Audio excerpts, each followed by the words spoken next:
"Hei, Gi," sapa Tere, yang datang bersama Bobby. "Ayo, masuk. Apa kabar kalian berdua?" Gianna menutup pintu pagar, menggiring kedua temannya masuk ke dalam rumah. Tere memberitahu akan datang lewat pesan. Regan kembali ke kantor, karena bujukan Gianna, supaya menyelesaikan pekerjaan. Seminggu kemudian, Regan dan Gianna berangkat ke Jepang. Rencana yang sempat tertunda karena kesibukan Regan. Selesai liburan, pasangan suami istri itu akan pindah kota. Bahkan Gianna sudah mengepak sepatu, tas, dan sebagian pakaian. Mereka akan memulai lembaran kehidupan baru di kota lain. "Sehat dan bugar," jawab Bobby. "Rumahnya Pak Regan bagus banget." Dia mengedarkan pandangan, sorot matanya terkagum-kagum. "Kabar mengenai dirimu tersebar di setiap sudut dinding kantor, Gi," ucap Tere. "Re, panggil Bu Gia.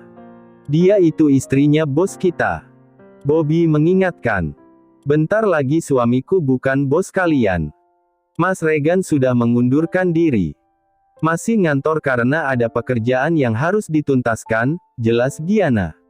"Seandainya masih jadi atasan kalian, aku tetap teman kalian berdua. Jadi tetap panggil nama seperti biasanya." "Iya, aku juga dengar desas-desus Pak Regan resign." Sampai lupa, aku turut prihatin atas apa terjadi, Gi. "Semoga segera diberikan anugerah lagi," kata Tere. "Amin. Duduk, dong." Gianna melangkah ke dapur, mengambil minuman dingin rasa buah leci. Gianna juga menyajikan sekotak bolen pisang. "Nggak usah repot-repot, Gianna," kata Tere, "kalau bisa keluarkan saja semuanya." "Dasar kemaruk," ledek Bobby. "Bercanda. Tapi kalau dianggap serius nggak apa-apa." Tere mengambil bolen pisang tanpa sungkan-sungkan. Menggigit lalu mengunyah perlahan dan penuh penghayatan. Gianna merasa terhibur karena kedatangan Tere dan Bobby. Andaikan sikap Maena seperti Tere. Andaikan saja, pasti akan lebih indah. Maena marah-marah, mencaci maki Regan yang melarang Wening bertemu Gianna. Menyebut Regan sombong dan tidak tahu tata krama. Tidak bisa menghormati Wening sebagai mertua. "Kamu itu lebih membela suamimu ketimbang ibu yang telah mengandung, melahirkan, dan membesarkan dirimu. Otakmu udah hilang, Gi," ucap Maena, kemarin pagi. Gianna hanya mendengarkan, dan itu adalah pertemuan terakhir dengan Maena. Karena Gianna memutuskan komunikasi, tidak akan pernah menemui Maena lagi. Kakaknya itu tidak akan berubah, sementara ibunya hanya bisa diam saja. Jika tidak membatasi diri, Gianna bisa gila. Dia, dari dipecat. "Walaupun dia sudah membuat klarifikasi," ucap Bobby. "Aku kira bukan masalah besar karena itu termasuk pencemaran nama baik," timpal Tere. Gianna menghela napas berat. Dia tahu, Regan yang melakukannya. Sang suami tidak membiarkan orang-orang yang telah menyakiti. "Gi, kamu nggak ada pembantu?" tanya Tere. "Nggak. Aku kerjakan sendiri pekerjaan rumah," jawab Gianna. "Kamu tuh aneh, istri bos kok nggak punya pembantu. Aku, kalau jadi kamu, udah punya aspri, pembantu, dan sopir." Tere kembali mencomot bolen pisang. Kami pulang dulu, Gi. Kalau kelamaan, nanti bolennya habis," sindir Bobby. "Tere, bawa aja kalau mau." Gianna menawari. "Beneran?" Tere sangat antusias. "Aduh, malu-maluin. Kita datang untuk jenguk Gianna, Tere." "Kita juga nggak bawa apa-apa," protes Bobby. "Loh, kamu tadi yang kebingungan sendiri. Padahal aku udah ngide bawa buah." Tere mengomel. "Bingung mau ngasih apa ke orang kaya?" Bobby meringis. Gianna menggeleng-gelengkan kepalanya melihat tingkah Tere dan Bobby. "Kedatangan kalian lebih penting dan berharga," ucap Gianna. "Makasih banget udah datang." "Sama-sama, Gia. Kamu nggak berubah walaupun udah jadi istri orang kaya," tukas Tere. "Kami pulang dulu, kapan-kapan kita ketemu lagi." "Boleh banget." Giana berdiri, mengiringi langkah kedua temannya keluar rumah. Sampai jumpa, Gia. Bobby berucap. Giana menutup pintu pagar setelah kedua temannya masuk ke taksi. Sejak mengalami hal yang berakibat hilangnya janin, Giana tidak pernah keluar rumah. Khawatir ada orang jahat yang mengikuti. Akan tetapi, belum jauh melangkah, terdengar ketukan pintu dan suara Wening. Ibu tahu kamu di dalam. Ibu hanya ingin bicara sebentar saja, Giana. Giana menarik napas panjang. Giana berbalik dan membuka pintu pagar. Terlihat Wening di antar ojek online yang menunggu. Maafkan ibu, Gi. Ibu sudah mengatakan hal itu.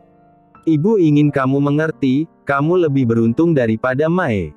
Kamu punya suami kaya dan bertanggung jawab.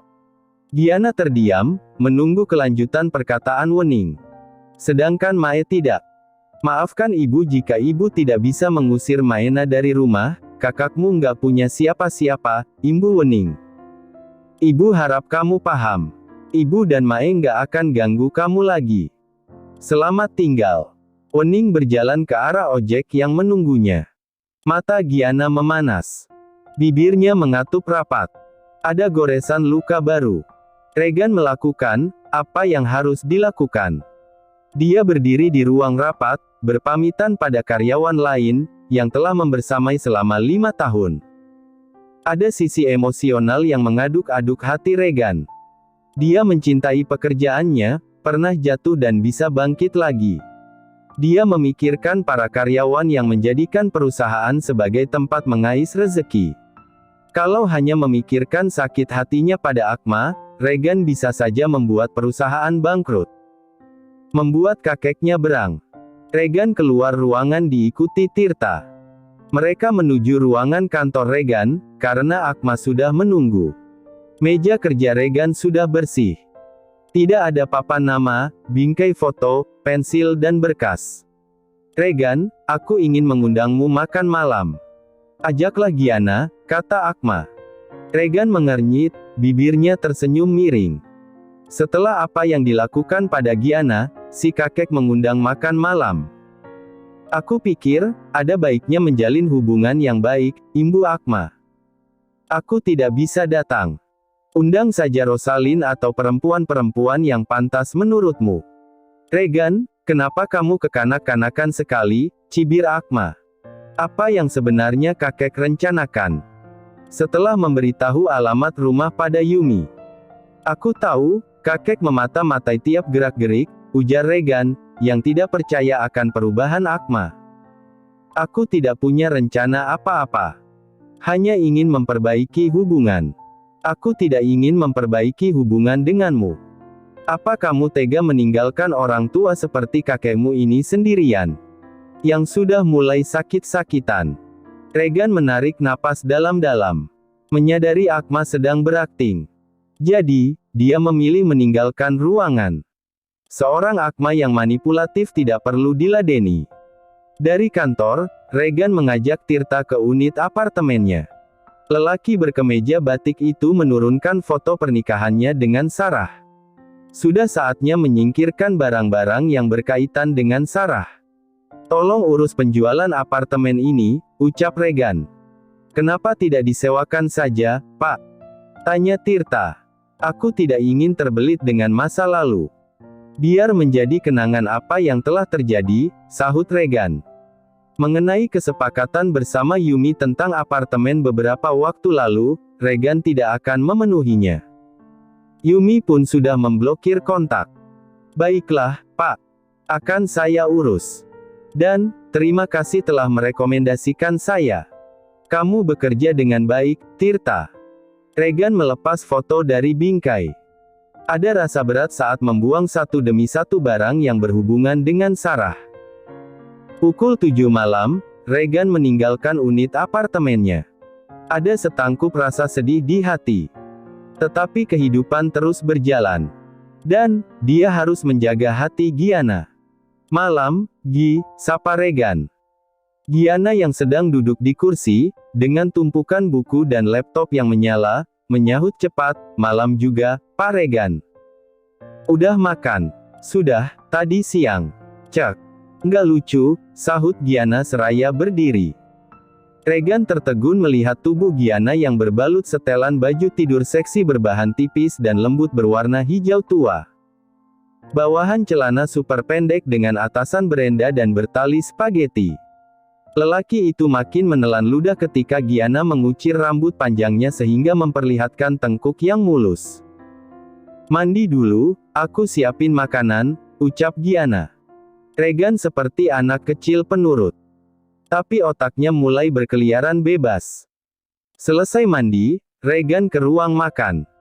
Dia mengalihkan gairah dengan cara mengobrol. Gi, sepertinya kita Jepang hanya bisa 3 harian. Kita juga nggak bisa langsung pindah, kita harus menyelesaikan pengajuan sidang isbat nikah dulu, kata Regan. Nggak apa-apa, Mas. Nggak masalah. Kamu baca buku apa? Biasa, novel. Makanan tidak membuat perut Regan kenyang. Karena melihat istrinya hilir mudik mengenakan pakaian seksi. Regan menyusul istrinya ke ruang cuci. Kamu ngapain, Gi? Lupa belum mencuci. Besok saja. Udah malam. Regan mematikan sakelar lampu. Ada kunti, Gi. Mas. Pekik Giana jengkel, berlari menyusul Regan. Kamu itu loh, bikin senewan. Sini bobo aja. Regan menepuk-nepuk tempat tidur.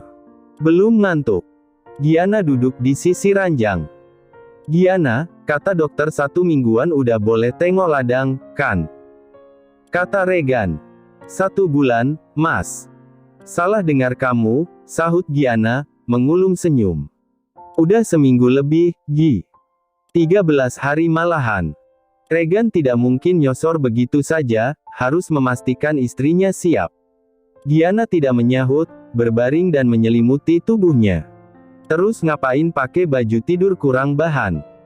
Ngasih kode tapi nggak mau dieksekusi, omel Regan, mengacak gemas rambut Giana. Ye, siapa yang ngasih kode, elak Giana. Halah, nggak ku aja. Mas Regan kalau merajuk lucu banget. Dahlah, bobo aja. Regan memejamkan matanya, sepersekian detik kemudian merasakan pergerakan di tempat tidur. Lalu terasa hembusan napas hangat di dekat lehernya. Yakin mau bobo? Bisik Giana. Di toko pakaian, Giana sedang memilih-milih mantel. Karena negara tempat tujuan berlibur akan memasuki musim semi. Suatu pengalaman baru bagi Giana. Ini bagaimana? Tanya Rita, mengambil mantel hangat model klasik, dengan kerah lebar dan kancing yang banyak. Berwarna hitam. Manut mama aja, aku nggak ngerti, ujar Giana, karena dia belum pernah pergi ke luar negeri. Bahkan ke Bali belum pernah. Rita lalu mengambil mantel model parka dengan tudung kepala warna coklat tua. 2 cukup, karena masih ada 1 jaket yang nantinya bisa dikombinasikan dengan sweater, komentar Rita. Dingin banget ya, Ma. Suhu bisa -6, Gi. Kayak kulkas. Kalau musim dingin bisa mengenakan pakaian 3 lapis, layering bahasa kerennya. Kayak kue lapis, Ma. Giana bercanda. Giana mengikuti Rita ke bagian berbagai jenis celana panjang. Rita memilihkan celana panjang berbahan tebal. Ponsel di dalam tas bergetar, tangan Giana merogoh untuk mengambilnya. Ada pesan dari nomor tidak dikenal. Juga 1 foto. Aku tahu kamu blokir nomorku. Lihat ibumu hanya makan lauk bakwan dan kecap. Sedangkan kamu enak-enakan makan daging terus. Dasar anak durhaka lo, Gi. Membiarkan ibumu menderita, sementara kamu bergelimang harta. Dada Giana terasa sesak sekali. Kedua rahangnya mengeras. Maena dan ibunya tidak tahu apa yang telah dilewati. Dulu, dia rela memberikan tubuhnya pada lelaki yang dingin dan bersikap kasar demi mendapatkan uang tebusan. Proses yang panjang, menyakitkan, dan melelahkan sehingga akhirnya bisa diakui sebagai istri dari seorang lelaki kaya bernama Regan. Giana sendiri tidak menyangka, karena biasanya lelaki kaya akan memilih perempuan kaya juga. Tetapi, apapun tidak mustahil jika Tuhan sudah berkehendak. Ayo, Gi. Giana memasukkan ponsel. Membawa 2 paperback yang diberikan Rita. Kita mampir ke toko baju anak-anak ya. Ada teman, yang putrinya melahirkan, kata Rita. Iya, Ma. Giana menyamai langkah Rita. Dia menarik napas sangat dalam. Maena berhasil memainkan sisi emosional Giana. Harga pakaian yang baru saja dibeli totalnya 15 juta, Giana makin merasa bersalah. Perasaan bersalahnya bertambah, karena melihat baju-baju mungil nan lucu. Rasa duka yang mulai mengendap, muncul kembali. Dia merindukan janin yang masih sebiji sawi. Dia rela mual muntah sepanjang hari, asalkan janinnya selamat. Giana mengambil kaus kaki merah muda dengan renda, sangat kecil sekali. Air mata tidak tertahan lagi, terasa panas saat jatuh mengenai pergelangan tangan. Oh, maaf, Gi. Maafkan Mama, nak. Rita tiba-tiba mendadak memeluk Giana dari samping. Seharusnya Mama peka. Bukan salah Mama. Giana menyusut air mata. Jangan merasa bersalah, Ma. Kita keluar. Mama belum beli apapun. Nggak apa-apa, lain waktu saja. Aku bayar ini dulu ya. Giana berjalan menuju kasir. Membayar sepasang kaus kaki mungil. Giana dan Rita berpisah di lobi mal, karena Giana dijemput oleh Regan. Dalam perjalanan pulang, Giana cenderung menjadi pendiam. Malam itu dirinya terjerembab dalam kepedihan. Regan yang menyetir, bisa menangkap kegundahan di hati Giana. Mau nyetel musik? Boleh. Rock, dangdut, pop. Lagu negeri sendiri, India, Korsel, Jepang, Inggris. Kelakar Regan. Indonesia aja, biar bisa ikut nyanyi, sahut Giana. Akan tetapi, Regan tidak memutar musik apapun. Membiarkan Giana larut dalam pikiran. Ketika sampai di rumah, Giana langsung mandi. Kemudian membuat teh panas, dia duduk di sofa panjang. Menonton siaran berita di televisi. Mas, kalau liburan ke Jepang dibatalkan, gimana? Tanya Giana pada Regan yang melintasi ruangan. Regan berhenti di pintu penghubung antara ruang keluarga dan dapur bersih, menatap Giana heran.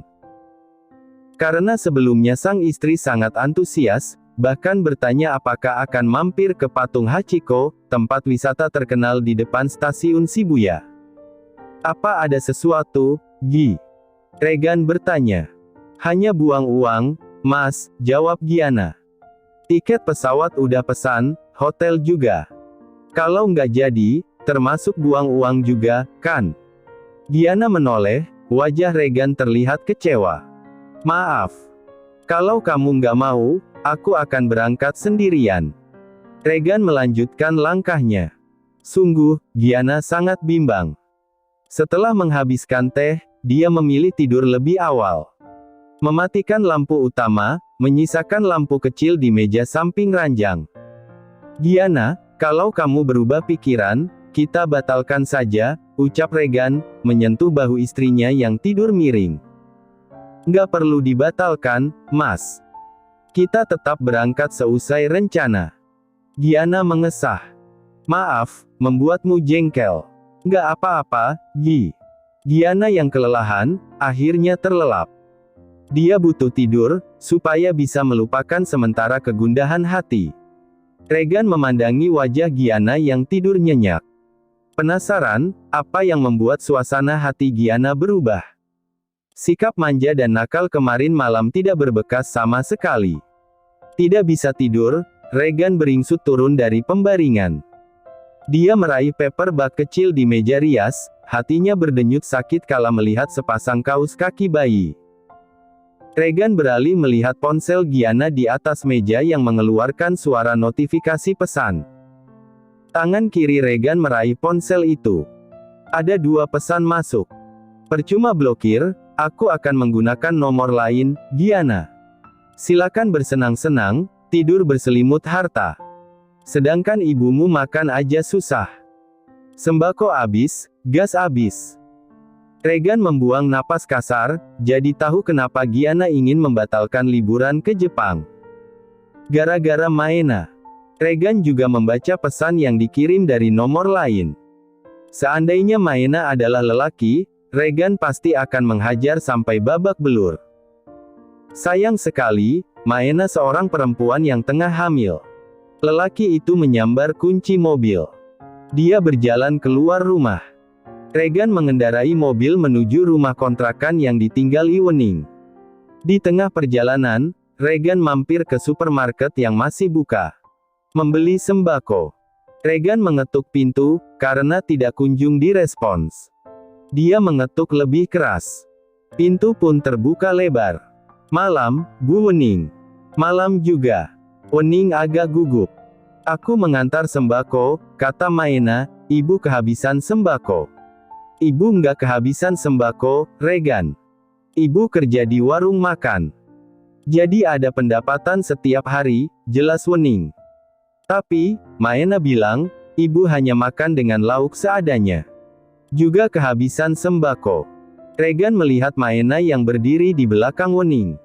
Perempuan itu terlihat khawatir. Mae kirim foto makanan ke Gia, ibu hanya makan lauk bakwan, imbuh Regan. Aku tidak segan-segan memberikan pelajaran pada putri sulung ibu. Atau perlu aku beritahu pada Johan kalau Maena tinggal di sini? Tolong jangan beritahu Johan. Wening memohon. Regan tersenyum tipis. Kalau begitu nasihati putrimu yang sedang hamil itu. Apa salah Giana sehingga kamu membencinya? Kamu itu hanya parasit dan sampah, cacinya dengan menunjuk-nunjuk wajah Maena. Setelah mengeluarkan sembako dari bagasi mobil, Regan menegaskan kembali bahwa tidak akan melepaskan Maena jika berbuat macam-macam. Aku tidak bercanda. Walaupun kalian berdua ibu mertua dan kakak iparku, aku tidak peduli. Wening tidak bisa berkata-kata. Sedangkan Maena terlihat pucat pasi. Regan meninggalkan rumah Wening, mengendarai mobil dengan kecepatan tinggi. Tidak mempedulikan keselamatan diri sendiri. Hingga akhirnya dia menepikan mobilnya. Dia menghirup udara banyak-banyak. Mencoba menenangkan pikiran. Dia membuka jendela mobil, merasakan hembusan angin yang menerpa wajahnya. 10 menit kemudian, Regan melanjutkan perjalanan pulang ke rumahnya. Pulang ke istri yang sangat dia cintai.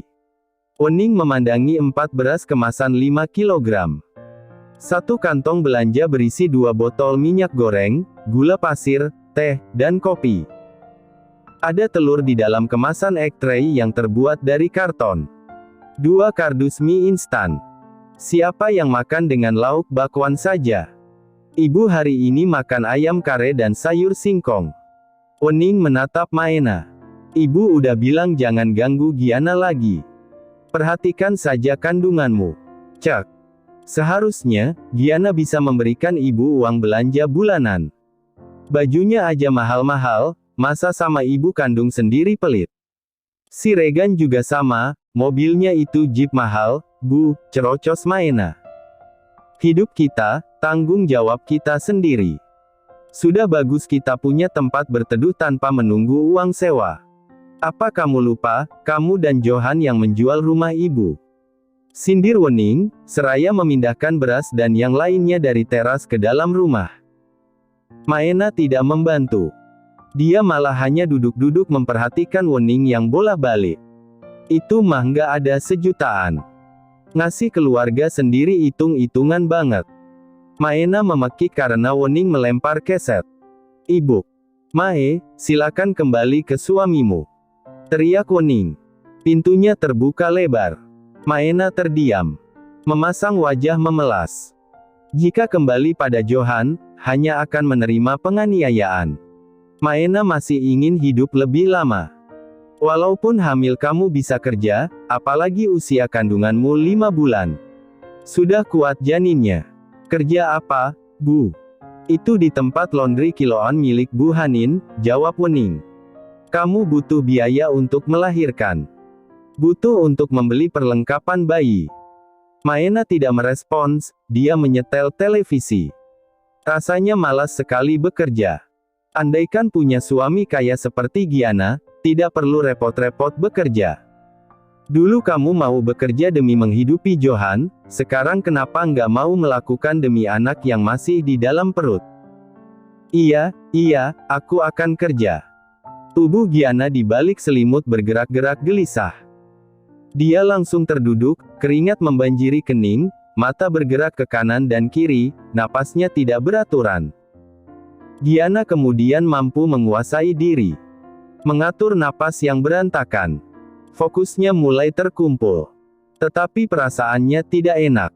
Kegelisahan bagai jarum yang menusuk-nusuk relung kalbu.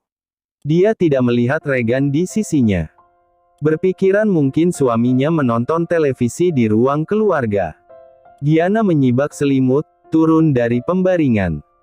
Waktu sudah menunjukkan pukul 1 dini hari, dirinya terlelap cukup lama. Di ruang keluarga tidak ada Regan. Giana mengecek ke dapur. Sang suami tidak terlihat batang hidungnya. Pak Regan. Giana memanggil suaminya, kedua kakinya melangkah ke ruang cuci. Giana menyisir setiap ruangan di lantai 1, kemudian berpindah ke lantai 2 kembali. Mas Regan jangan bercanda, deh. Giana menuruni anak tangga. Setengah berlari, Giana melintasi halaman. Dia tidak melihat mobil yang sering digunakan Regan. Kemana suaminya pergi? Tidak mungkin ada urusan mendadak di malam hari. Giana kembali masuk ke dalam rumah. Dia ke dapur, mengisi gelas dengan air putih. Perempuan itu duduk, meneguk air putih sampai tandas. Saat menghubungi ponsel suaminya, tidak aktif sama sekali. Perasaannya cemas mulai melanda. Giana mencoba menghubungi ibu mertuanya. Namun, langsung dimatikan karena tidak ingin mengganggu waktu istirahat Rita. Giana akan menunggu, kemungkinan Regan sedang keluar untuk membeli sesuatu. Mungkin suaminya tidak sadar kalau ponselnya tidak aktif. Giana mencoba menghibur diri dengan berbagai kemungkinan. Dia tetap duduk di kursi meja makan, memandangi ponselnya terus-menerus. Mas, di mana? Giana mengirim pesan singkat. 1 jam berlalu, Giana pindah ke ruang tamu. Mengawasi pintu pagar dan garasi, hingga subuh menjelang tidak ada tanda-tanda bahwa suaminya pulang. Giana akhirnya menghubungi Rita, terdengar nada sambung. Mama, tolong cepat angkat, ucap Giana, mondar-mandir di ruangan. Rita tidak mengangkat telepon. Giana memutuskan mengirim pesan. Ma, apa Mas Regan di rumah Mama? Pesan itu belum dibaca sampai langit berubah ke ungu-unguan, mentari mulai menampakkan diri walaupun masih malu-malu. Giana mencoba menelepon kembali. Dan, kali itu ponsel Rita sudah tidak aktif. Ada apa gerangan? Giana ke kamar, berganti pakaian. Dengan menggunakan ojek online, Giana menuju rumah Rita. Hari mulai terang benderang, jalanan ramai lancar. Giana sampai di rumah Rita. Dia berdiri di depan pintu pagar rumah, seorang lelaki tua terlihat dari arah taman. Selamat pagi, Pak, sapa Giana. Pagi. Lelaki itu memicingkan kedua matanya. Apa Bu Rita di rumah? Saya ingin bertemu. Giana menggigil bibir bawah, saking cemasnya. Ibu Rita tidak ada di rumah, 2 jam yang lalu pergi ke luar negeri, kata lelaki tua. Benarkah? Saya tidak berbohong. Giana tidak percaya. Karena Rita tidak bercerita mengenai rencana ke luar negeri. Giana duduk di trotoar. Dia mulai kebingungan dan linglung. Apakah harus bertanya pada Akma? Walaupun rasanya berat sekali, Giana terpaksa ke rumah si kakek. Dia siap jika menerima cacian dan hinaan, demi mendapatkan kejelasan keberadaan Regan. Rumah Akma yang besar bagai kandang serigala. Giana menggenggam erat tali tas. Seorang penjaga rumah tidak memperbolehkan dia masuk. Tunggu di situ saja. Gerimis yang mulai turun, membasahi rambut, Giana menutupi kepala menggunakan tudung jaket. 10 menit berlalu, si tua bangka tidak kunjung keluar. Giana merapatkan tubuhnya di pos jaga karena hujan deras. Dia berdiri di sana hampir setengah jam, mulai kedinginan karena sepatu dan celana training bagian bawah basah. Giana menahan Lara di hati. Tidak ingin harga dirinya dipermainkan, dia memilih meninggalkan rumah Akma. Berlari mencari tempat berteduh di depan minimarket. 1 jam kemudian, Giana sampai di rumah. Berharap Regan sudah pulang. Kenyataannya, sang suami tidak terlihat. Bahkan bayangannya pun tidak ada. Giana berusaha mati-matian meredam kekalutan. Dia mandi, berganti pakaian, dan menenangkan diri dengan membuat secangkir kopi, duduk di dekat jendela. Jika sampai besok pagi, Regan tidak pulang ke rumah, Giana berencana melapor ke pihak berwajib. Sampai siang hari, Giana masih duduk di dekat jendela, memandangi rumput yang basah. Dia lapar, tapi tidak mampu menelan. Notifikasi pesan membuyarkan lamunan Giana. Dia memekik senang melihat nama Regan. Terima kasih, Tuhan. Wajah Giana berubah semuram langit yang hitam. Dadanya sangat-sangat sesak. Mencoba mengumpulkan kewarasan. Senyum yang tersungging pupus. Giana, aku membatalkan pengajuan sidang isbat nikah. Mari kita berpisah. Mata Giana makin buram kala membaca deretan kata talak. Jiwanya serasa mati seketika.